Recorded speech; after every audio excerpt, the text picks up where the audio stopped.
We know to lose fat, we need to be in a calorie deficit. But what is the best way to structure your meals and come up with the perfect plan for fat loss based on science? How can we put ourselves in the best possible position to burn as many calories as possible without even feeling like we're on a diet? If you're fed up of being told to skip breakfast, track every crumb you put in your mouth, or live on broccoli, chicken, and rice, you're going to want to grab a coffee, get your notepad out, and make sure you watch this video till the end. I'm going to share with you the hidden components that make up the perfect plan. And then I'm going to put it all together, create a new meal plan from scratch, live on this call for one of my new clients. I'm going to answer it all. What to eat, when to eat, how to eat. Okay, maybe not that last part, but let's jump in.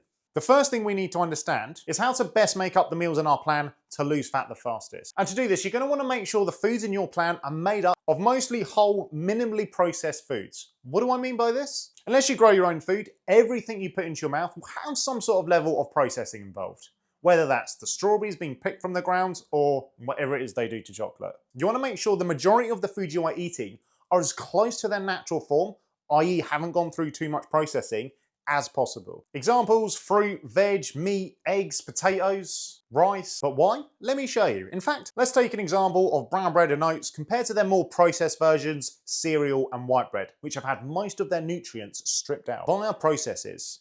Or is it processes? Firstly, the more processed version will have more of those nutrients stripped out. But the second thing, and this is where it's going to help you lose fat, when you eat food, your body uses energy to digest that food. This is called the thermic effect on food. But here's the good bit. Your body will use more calories to break down the food that has been less processed compared to the food that has been processed. Basically, your body's doing the processing for you. A study compared the caloric burn to burn one sandwich. Why are sandwiches so good? One sandwich had whole grain bread with real cheddar cheese. The other, which had been more processed, white bread and processed cheese. Both meals were the exact same calories. However, the more processed version had a 50% lower thermic effect. And as a result, the body took significantly less calories to digest it compared to the brown version. So how can we use this to our advantage to melt more fat? If you start making some swaps of the processed versions of food you're currently having to unprocessed ones, you could easily burn an extra 100 calories a day. That's like jogging a mile. Next, we need to make sure we're eating more food. Wait a minute, didn't you say I need to be in a calorie deficit? Why would I eat more food? Eat more food, not more calories. Your stomach is only so big, so when it gets full, it sends signals to your brain to make you feel full. So if we can fill the stomach up with foods which are high in volume, but not high in calories, we're on to a winner. That's good for me. We want to be adding foods that are high in fiber and high in water. Great example of this is fruit and veg. So if you're making a chicken curry or a bolognese, go and add some zucchini, mushrooms, pepper, spinach, whatever it is you like. You're going to be adding a whole lot more volume, but not a whole lot more calories. Result, you're going to stay fuller for longer. Plus, these sorts of foods usually have other benefits, vitamins, minerals, so it's a win-win. Okay, so now that we know the building blocks for the meals, we now need to think about the frequency. Again, let's just remind ourselves, to lose fat, we need to make sure we're burning more calories than we consume. But what is the actual science regarding when to eat, which will make us most likely to stick to that deficit? Thankfully, studies have already looked into this, comparing having more of your calories at the beginning of the day versus having more of your calories at the end of the day. What they found was those using the front-heavy approach not only experienced significantly less hunger and significantly less cravings for sweets throughout the day, but they also just had more energy. Imagine that, feeling less peckish and having more energy throughout the day. This meant they were more likely to adhere to the diet, and they were able to burn more calories throughout the day because they didn't feel like they needed to have a nap come 2 p.m. So if you want to take advantage of this, stop skipping breakfast and stop telling yourself you're intermittent fasting. Also, don't forget, at the end, I'm going to show you how to put this all together and come up with the perfect meal plan. Now, back to the meals themselves. We spoke earlier about having mainly unprocessed foods. But which one should we pick? If you were to pick between two foods and you had a choice, one would keep you fuller longer than the other, which one would you choose? If you're like I was in 2020 and I was hungry every 10 minutes, you're probably going to pick the one that's going to keep you fuller for longer. Thankfully, there's an index of foods and how filling/satiating they are. It's called the satiety index and examines the effect of 38 different common foods and how full they keep you. And we can clearly see on a calorie for calorie comparison, some options are just better at keeping you fuller than others. For example, even with calories equated for, simply swapping bread for oats will provide a 25% greater effect on suppressing your hunger. Similarly, swapping brown rice for whole grain pasta or boiled potatoes instead will provide a 30 or 60% boost in fullness. So what I'll suggest, have a look over the index and experiment with swapping in some of those more satiating foods into your diet. What I'll do is I'll put the index on screen right now for you to screenshot.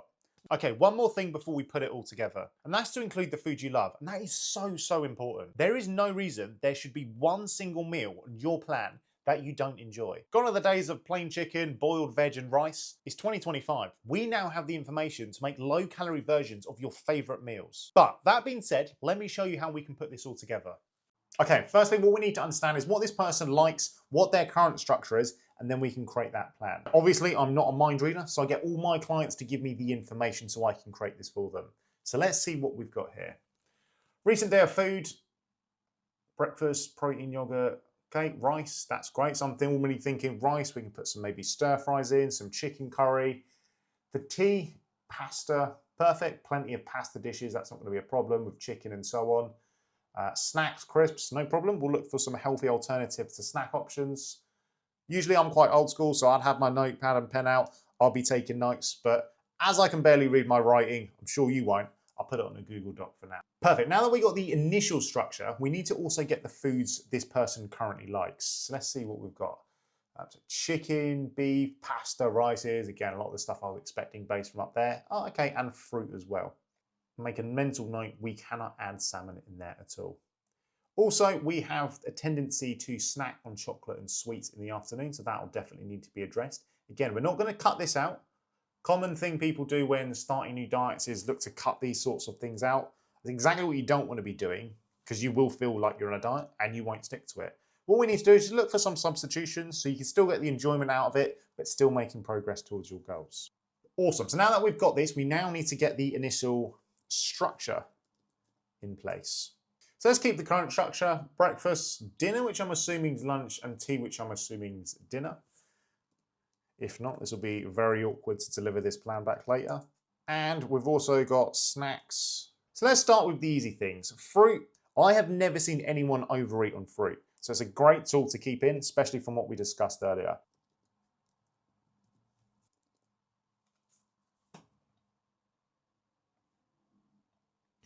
Perfect. So I found some examples of low calories. Obviously on the onboarding call, we'll find out exactly what specific crisps and flavors of chocolate she likes. Maybe we'll have a look together and see if we can find some alternatives together.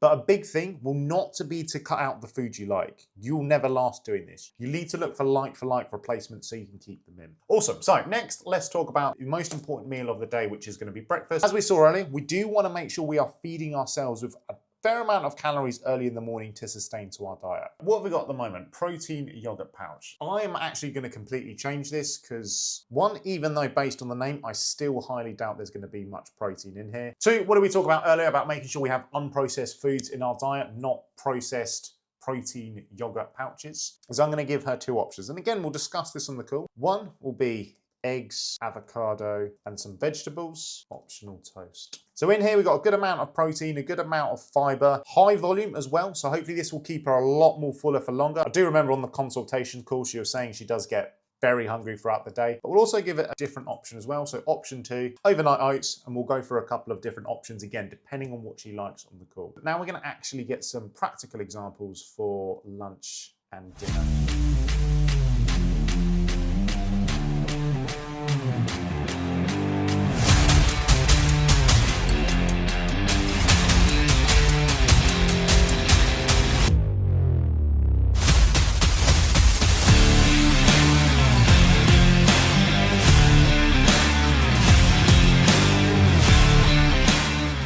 Perfect. So we have our recipes together: chicken pastas, chicken curries, plenty of variety on here.